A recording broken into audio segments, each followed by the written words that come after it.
Before we begin, if you enjoy slow, meaningful stories like this, please take a moment to like this video. If these stories help you think or feel a little less alone, share it with someone who might need it. And if you want more quiet stories about life, school, growth, and real struggles, subscribe to the channel. Now, let me tell you a story. Let me take you back to school. Not the loud memories, not the competition, but the quiet parts.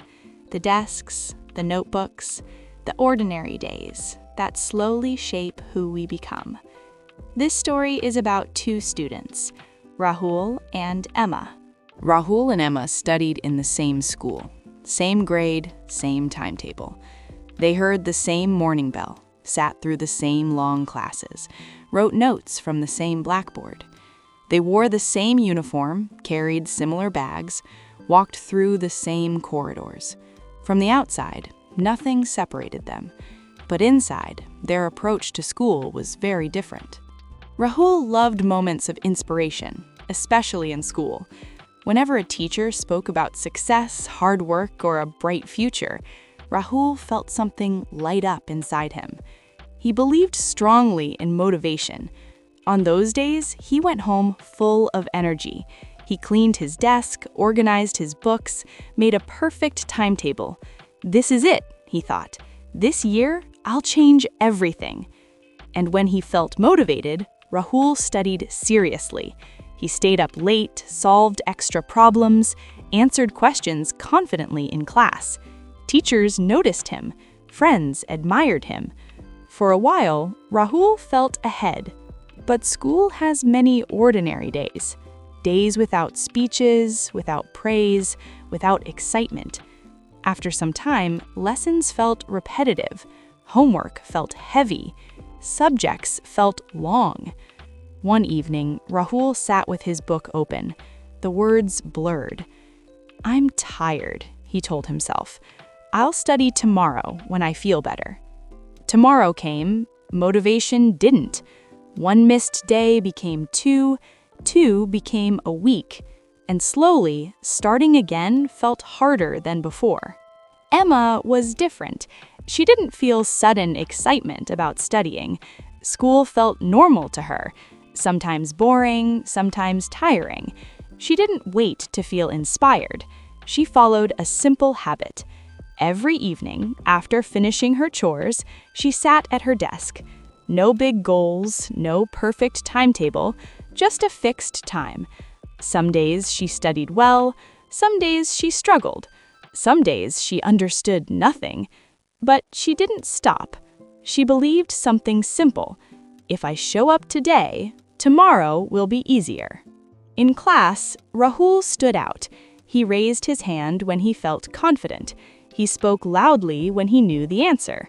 Teachers often remembered his name. Emma stayed quiet. She listened more than she spoke. She didn't rush to answer. She looked average. If someone compared them early in the year, Rahul looked smarter. Emma looked ordinary. When the first exams arrived, Rahul felt motivated again. Pressure woke him up. He studied hard for many hours. Late nights, strong focus. He told himself, "I work best under pressure." Emma didn't change much. She didn't panic. She didn't rush. She revised slowly what she had already studied, day by day. The results came. Rahul scored very well in some subjects, very poorly in others. His performance felt uneven. Emma's marks were not top, but they were stable. No sudden success, no sudden failure. Rahul felt confused. I put in so much effort, so why am I not consistent? As the year moved forward, school pressure increased. More chapters, more homework, more expectations. Rahul started skipping study days again. Each break made it returning harder. He felt guilty, and guilt made him avoid studying even more. Emma felt tired too. Some evenings, she stared at her book and felt nothing. No interest, no motivation. But she didn't negotiate with her feelings. She trusted her routine. Sit down, read a little, write a little, stop. Slowly, something changed in Emma. She became calmer before tests. She understood lessons faster. She stopped panicking, not because she was smarter, but because she was prepared. She trusted herself. Rahul noticed this. He remembered how excited he was at the start of the year and how tired he felt now. When final exams arrived, Rahul felt nervous. He knew his potential, but he didn't trust his preparation. He tried to study everything at once. Stress followed him into the exam hall. Emma followed the same routine she had followed all year. No rush, no fear, just quiet revision. This story is not about who topped the class, it's about what lasts. Motivation helped Rahul start, but it didn't stay. Consistency helped Emma continue, even when school felt boring. In school and later in life, success often belongs to the person who shows up on ordinary days, not excited, not inspired, just present. Because motivation comes and goes, but consistency builds quietly, day after day.